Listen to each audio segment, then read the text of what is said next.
Bonsoir, bonsoir à tous les amis noctambules. J'espère que tout le monde se porte bien. J'espère que vous et ceux qui vous sont chers êtes en bonne santé. On se retrouve ce soir pour une petite lecture avant de dormir avec Le Petit Prince, chapitre 2. J'ai ainsi vécu seul, sans personne avec qui parler véritablement, jusqu'à une panne dans le désert du Sahara il y a 6 ans. Quelque chose s'était cassé dans mon moteur, et comme je n'avais avec moi ni mécanicien ni passager, je me préparais à essayer de réussir tout seul une réparation difficile.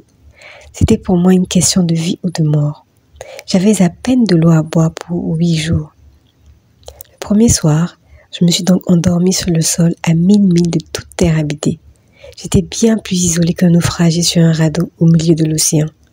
Alors vous imaginez ma surprise au lever du jour quand une drôle de petite voix m'a réveillée. Elle disait « S'il vous plaît, dessine-moi un mouton. » « Hein ? Dessine-moi un mouton. » J'ai sauté sur mes pieds, comme si j'avais été frappée par la foudre. J'ai bien frotté mes yeux, j'ai bien regardé, et j'ai vu un petit bonhomme tout à fait extraordinaire qui me considérait gravement. Voilà le portrait que, plus tard, j'ai réussi à faire de lui. Mais mon dessin, bien sûr, est beaucoup moins ravissant que le modèle. Ce n'est pas ma faute. Voilà le meilleur portrait que, plus tard, j'ai réussi à faire de lui. Mais mon dessin, bien sûr, est beaucoup moins ravissant que le modèle. Ce n'est pas ma faute. J'avais été découragée dans ma carrière de peintre par les grandes personnes à l'âge de 6 ans, et je n'avais rien appris à dessiner, sauf les bois fermés et les bois ouverts. Je regardais donc cette apparition avec des yeux tout ronds d'étonnement. N'oubliez pas que je me trouvais à 1000 milles de toute région habitée. Or, mon petit bonhomme ne me semblait ni égaré, ni mort de fatigue, ni mort de faim, ni mort de soif, ni mort de peur. Il n'avait en rien l'apparence d'un enfant perdu au milieu du désert, à 1000 milles de toute région habitée. Quand je réussis enfin à parler, je lui dis « Mais qu'est-ce que tu fais là ?» Et il me répéta alors, tout doucement, comme une chose très sérieuse « S'il vous plaît, dessine-moi un mouton. » Quand le mystère est trop impressionnant, on n'ose pas désobéir. Aussi absurde que cela me sembla, à 1000 milles de tous les endroits habités et en danger de mort, je sortis de ma poche une feuille de papier et un stylographe.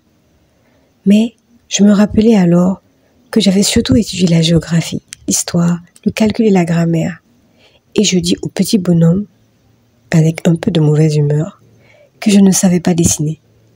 Il me répondit « Ça ne fait rien, dessine-moi un mouton. » Comme je n'avais jamais dessiné un mouton, je refis pour lui l'un des 2 seuls dessins dont j'étais capable, celui du bois fermé.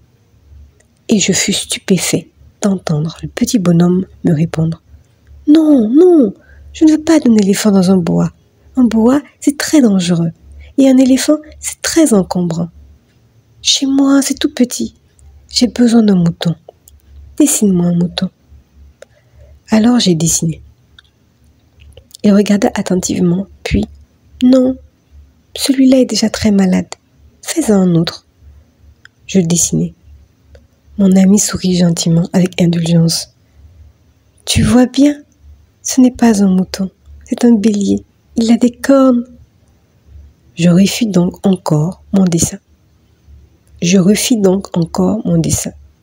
Mais il fut refusé, comme les précédents. « Celui-là est trop vieux. Je veux un mouton qui vive longtemps. » Alors, faute de patience, comme j'avais hâte de commencer le démontage de mon moteur, je griffonnai ce dessin-ci. Et je lançai. Ça, c'est la caisse. Le mouton que tu veux est dedans. Mais je fus bien surpris de voir s'illuminer le visage de mon jeune juge. C'est tout à fait comme ça que je le voulais. Crois-tu qu'il faille beaucoup d'herbe à ce mouton? Pourquoi? Parce que chez moi c'est tout petit. Ça suffira sûrement. Je t'ai donné un tout petit mouton. Il pencha la tête vers le dessin. Pas si petit que ça. Tiens, s'est endormi. Et c'est ainsi que je fis la connaissance du petit prince. Merci et bonne nuit les amis.